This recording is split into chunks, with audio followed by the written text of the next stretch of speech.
میں ایک عام بندہ مومن کے بارے میں یہ ارشاد فرمایا ہے کہ اگر تم اس سے محبت کرتے ہو اللہ کے لیے، صرف اللہ کے لیے اگر تم کسی سے محبت کرتے ہو تو اس کا اظہار کر دو، کیونکہ بعض محبتیں ایسی ہوتی ہیں جو انسان کو جنت تک لے جاتی ہیں، کیونکہ یہ حدیث بھی صحیح ہے کہ انسان جنت کے اندر اسی کے ساتھ ہوگا جس کے ساتھ محبت کرتا ہے۔ یہ عام بندے کے بارے میں ہے جس کی محبت ویسے تو بندہ مومن کے دل میں ہونی ہی چاہیے، لیکن جس کی ترغیب اللہ اور اس کے رسول نے دی ہو، میاں بیوی کے مابین تو محبت کا درس اور تبلیغ اللہ نے اپنے رسول کے ذریعے ہم تک پہنچائی ہے۔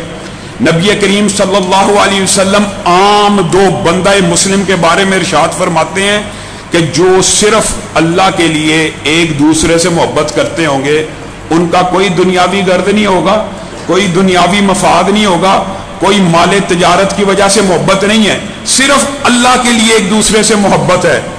تو نبی کریم صلی اللہ علیہ وسلم نے ارشاد فرمایا کل قیامت کے دن اللہ رب العزت انہیں نور کے ممبر عطا کرے گا جن ممبروں کو دیکھ کے انبیاء رشک کریں گے، انبیاء رشک کریں گے۔ یہاں پہ بعض لوگوں کے ذہن میں یہ خیال آ سکتا ہے کہ شاید وہ انبیاء سے بھی اونچے مقام پہ ہو گئے۔ نہیں، یہ صوفیوں کا باطل فلسفہ ہے۔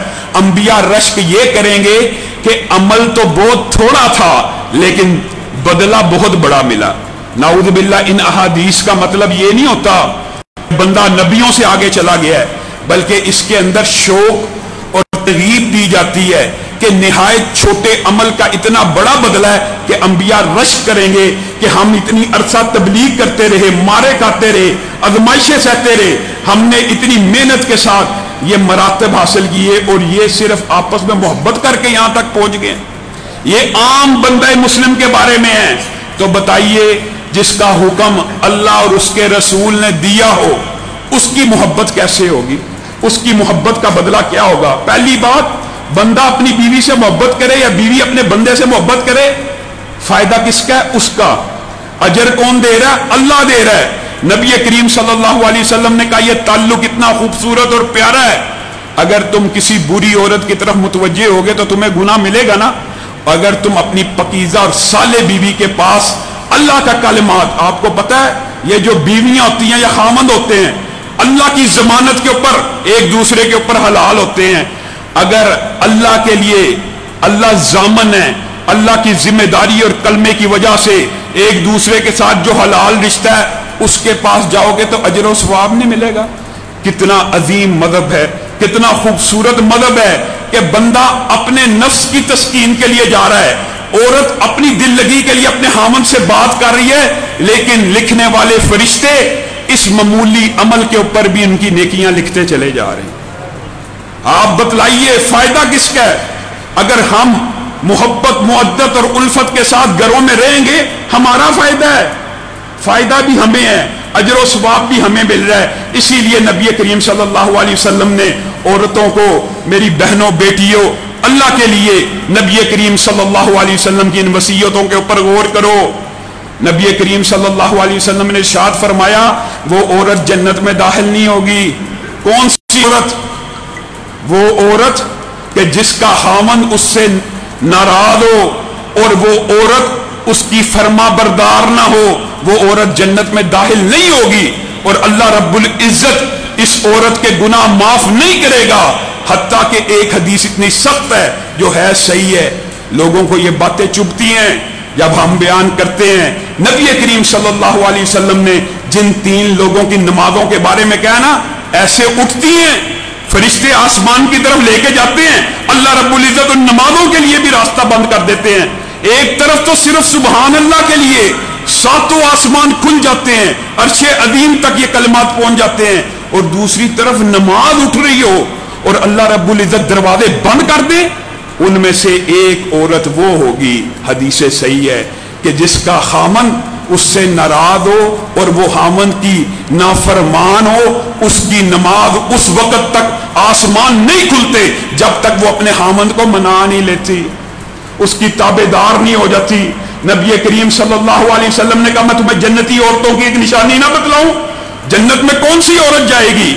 کتنا آسان کلیہ ہے، نبی کریم نے کہا جنت میں جانے والی عورت وہ ہوگی کہ جس کا خامند اس کے ساتھ اگر برا سلوک کر لے، بالفرض غصہ آ جائے، کوئی تلخ بات آ جائے، تو وہ اپنے خامند کی خوشنودی کے لیے خامند کے پاس آئے اور اپنے دونوں ہاتھ اس کے ہاتھوں پہ رکھ کے کہے اے میرے سرتاج، میں آپ کے سپرد ہوں، میں تو اپنے ماں باپ کا گھر بھی چھوڑ آئی ہوں۔ یہ حدیث کا لفظ نہیں ہے، مفہوم بیان کر رہا ہوں کہ اپنے آپ کو اپنے دونوں ہاتھ خامند کے ہاتھ پہ رکھ دے اور کہے اے میرے سرتاج، اے میرے خامند، آج کے بعد میں اس وقت تک تیار نہیں ہوں گی، میں بناؤ سنگار نہیں کروں گی، میں زیب و زینت چھوڑ رہی ہوں جب تک آپ مجھ سے راضی نہیں ہو جاتے۔ نبی کریم صلی اللہ علیہ وسلم نے کہا صرف اتنا کلمہ، صرف اتنا ڈائلاگ بولنے والی عورت جنت میں داخل ہو جاتی ہے۔ کیا مشکل ہے بتائیے؟ اناؤں کی جنگ ختم کر دی جائے۔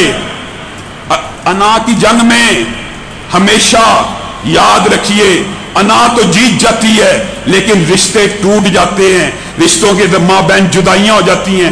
اگر بیوی کو کوئی بات تلخ لگے، خامند کے پاس آ کے صرف یہ کلمہ بول دے، نبی کریم صلی اللہ علیہ وسلم اس کو خوشخبری دے رہے ہیں، وہ جنت میں داخل ہو جائے گی۔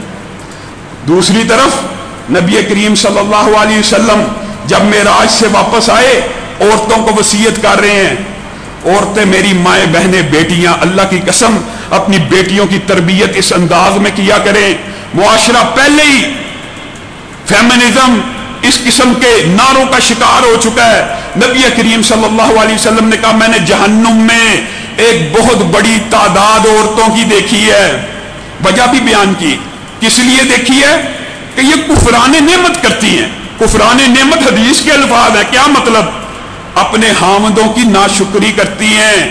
خامند ساری زندگی ان کے لیے کمائی کا بندوبست کرتا رہا، ان کے لیے کپڑوں کا بندوبست کرتا رہا، ان کے لیے کھانے کا بندوبست کرتا رہا، ساری عمر 10 سال 20 سال 25 سال بھی انسان خدمت کر کر کے، بندہ خدمت کر کر کے تھک جاتا ہے نا، ایک دن ناراض ہو جائے، ایک دن تلخ بات کہہ دے، ایک دن کوئی اس کے خلاف طبیعت بات کہہ دے، وہ آگے سے جو پہلا جملہ بولے گی، دیکھیے 1400 سال قبل نبی کریم صلی اللہ علیہ وسلم نے وہ جملہ بھی بتا دیا، اور آج دیکھیے امت کی بیٹیاں اسی جملے کے اوپر قائم ہیں۔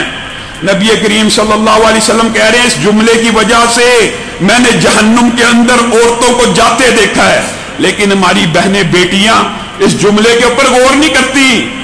ذرا سی بات خامند کی بری لگی، جو پہلا جملہ بولیں گی کہیں گی ہم نے اس میں کوئی خیر نہیں دیکھی، جب سے شادی ہوئی ہے ہم نے اس کے اندر کوئی اچھائی دیکھی ہی نہیں ہے، ساری زندگی اچھے تعلقات رہے، بچے بھی ہو گئے، بچے جوان ہو گئے، پھر عورت کہہ اٹھتی ہے میں نے اس کے اندر کوئی خیر نہیں دیکھی۔ یہ الفاظ، یہ کلمہ، یہ ناشکری اللہ رب العزت کو اتنی ناپسند ہے۔ نبی کریم صلی اللہ علیہ وسلم کے پاس ایک صحابیہ آئیں، صحابیہ نے نبی کریم سے کچھ سوالات جوابات کیے، نبی کریم نے جواب دیے، اور جاتے وقت پوچھا تیرا خامند ہے؟ کہا ہاں میرا خامند ہے۔ تو نبی کریم صلی اللہ علیہ وسلم تمثیلاً سمجھا رہے ہیں کہ میرے پاس جو جنت میں جانے کے وظیفے کلیے قاعدے سمجھنے کے لیے آئی ہے، سن تیرا خامند تیرے لیے جنت بھی ہے اور تیرا خامند تیرے لیے جہنم بھی ہے۔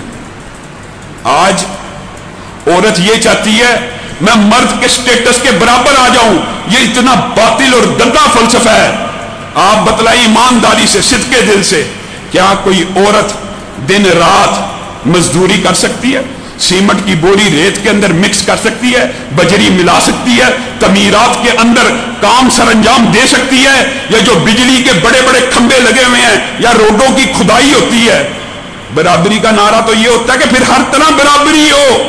اگر مرد دھوپ کے اندر کام کر رہا ہے، ٹرانسفارمر پہ چڑھا ہوا، بتائیے کون سی عورت چڑھ سکتی ہے؟ یہ صرف نعرے ہیں، یہ صرف دھوکہ ہے، یہ صرف ایسے نعرے ہیں۔ یہ بذات خود ان نعروں کا جو مطلب ہوتا ہے نا وہ یہ ہے، یہ عورت کی بڑائی کے نعرے نہیں ہیں، یہ عورت تک رسائی کے نعرے ہیں، عورت کو بڑا کرنے کے لیے نہیں ہے، بلکہ عورت تک یہ جو بھیڑیے اور درندے ہوتے ہیں یہ چاہتے ہیں کہ ہم عورتوں کی عزتوں سے کھیل لیں، عورتوں کو بے حجاب بے پردہ کر کے گھروں سے باہر نکال لیں۔ ہاں لیکن مردوں کو بھی نبی کریم صلی اللہ علیہ وسلم نے نصیحتیں کی ہیں